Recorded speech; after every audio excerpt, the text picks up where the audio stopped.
Hi everyone. आज मैं आपके लिए एक नई वीडियो लेकर आई हूँ एक नए एंट्रेंस एग्जाम की, जो कि है इंडियन आर्मी बीएससी नर्सिंग 2023।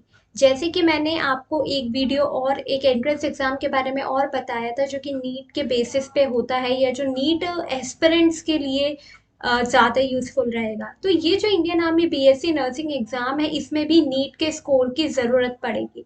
सो देखते हैं क्या क्या रिक्वायरमेंट है, और साथ ही साथ इसकी एग्जाम डेट अभी नहीं आई है, ओनली एप्लीकेशन फॉर्म भरा रहे हैं। तो अगर आप इसके एग्जाम डेट को जानना चाहते हैं या अपडेट होना चाहते हैं, तो do like share and subscribe my channel, जिससे कि आपको लेटेस्ट अपडेट मिले इस एग्जाम के बारे में। Okay, so what is this exam is about. अगर हम इस एग्जाम के बारे में देखेंगे तो ये एग्जाम है किस चीज के बारे में। So this exam is about, so ये जो एग्ज़ाम है ये एग्ज़ाम केवल और केवल याद रखिएगा कि ये केवल और केवल फीमेल कैंडिडेट्स के लिए है। This exam is only for the female candidate, ये मेल कैंडिडेट के लिए एग्ज़ाम नहीं है। ये एग्ज़ाम इंडियन आर्मी इसका नोटिफिकेशन अनाउंस्ड किया गया है, और ये ऑफर करेगी एडमिशन 4 साल की बीएससी नर्सिंग के लिए कोर्स 2023 में। और इसमें जो आपको कॉलेजेस मिलेंगे वो नर्सिंग के मिलेंगे, आर्म्ड फोर्सेस मेडिकल कॉलेजेस। ये आपको एएफएमएस कॉलेजेस यहाँ पे इसके थ्रू मिलेंगे। ओके, सो अगर आप एप्लीकेशन फ़ी के बारे में देख लेते हैं, तो एप्लीकेशन फ़ी में ये है कि अदर्स मतलब कि जनरल कैटेगरी हो गई, ओबीसी कैटेगरी हो गई, उनके लिए 200 है। एससी एसटी के लिए कोई भी नहीं चार्जेस है, और मोड ऑफ पेमेंट ऑनलाइन है, और आपका जो एप्लीकेशन फॉर्म है वो भी ऑनलाइन ही भरा जाएगा, कोई भी ऑफलाइन नहीं होगा। अगर हम कुछ इंपॉर्टेंट डेट्स देख लेते हैं, तो इंपॉर्टेंट डेट्स जो है, स्टार्ट जो है एप्लीकेशन वो हो गया है, कल से चालू हो गए हैं, 20 से हो गए हैं।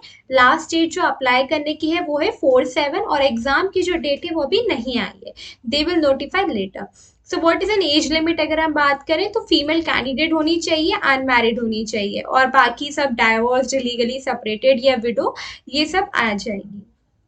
क्वालिफिकेशंस क्या होनी चाहिए, 10+2 तो होना ही होना चाहिए। साथ ही साथ नीट क्वालिफाई मतलब ये नहीं है कि नीट आपने क्वालिफाई, आपके नीट स्कोर होने चाहिए। नीट क्वालिफाई किया होगा का मतलब क्या होता है कि नीट में जो भी आपको अलग अलग डिग्री, जो भी आपको अलग अलग कोर्सेज हैं, आप किसी ना किसी कोर्स में होने चाहिए। जैसे कि अगर आपको एमबीबीएस मिला है, या आपको बीएएमएस मिला है, या बीएचएमएस मिला है, तो आप कोई ना कोई उसमें आपके कट ऑफ में आपको कोई ना कोई कोर्स मिलना चाहिए।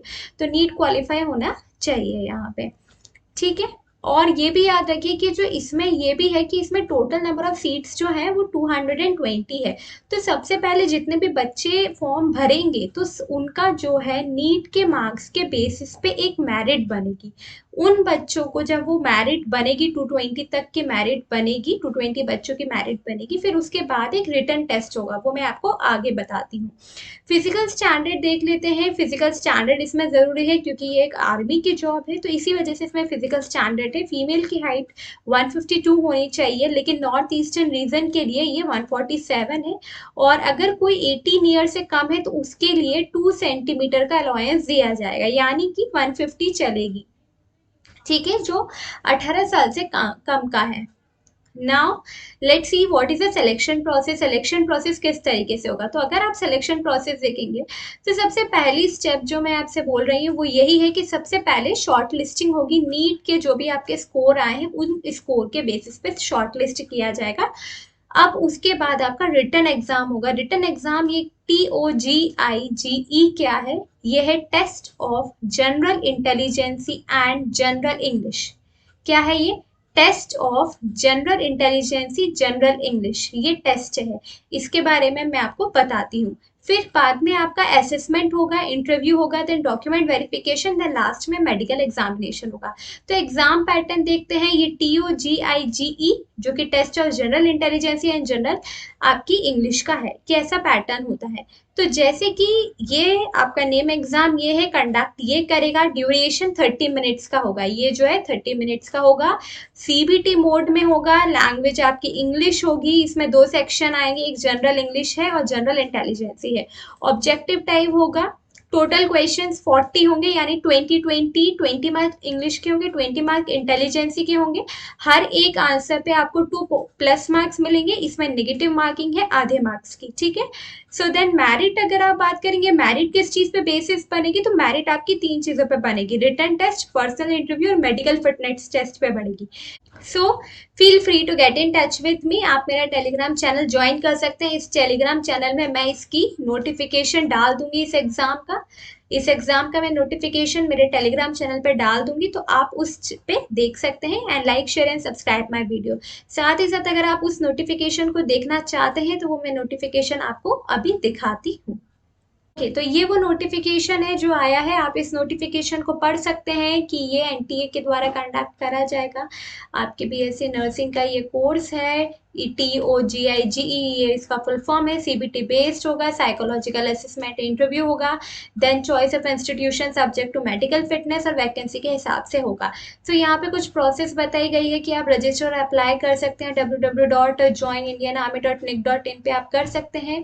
एलिजिबिलिटी क्राइटेरिया बोला गया है, फीमेल कैंडिडेट होनी चाहिए, इंडियन होने चाहिए, बॉर्न इस और इस डेट के बीच में बॉर्न होने चाहिए।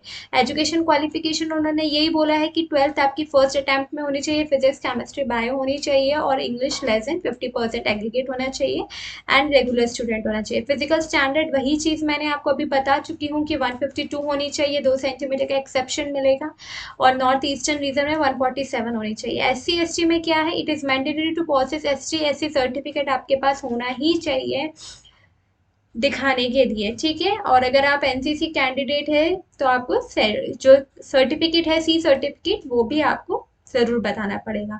तो स्क्रीनिंग प्रोसेस किस तरीके से होगी, तो सबसे पहले मैंने आपको बता ही दिया है कि शॉर्ट लिस्ट किया जाएगा नीट के मार्क्स पे, देन वेरिफिकेशन किया जाएगा डॉक्यूमेंट्स का, देन टेस्ट होगा CBT, then psychological assessment and interview होगा, देन मेडिकल एग्जामिनेशन होगा।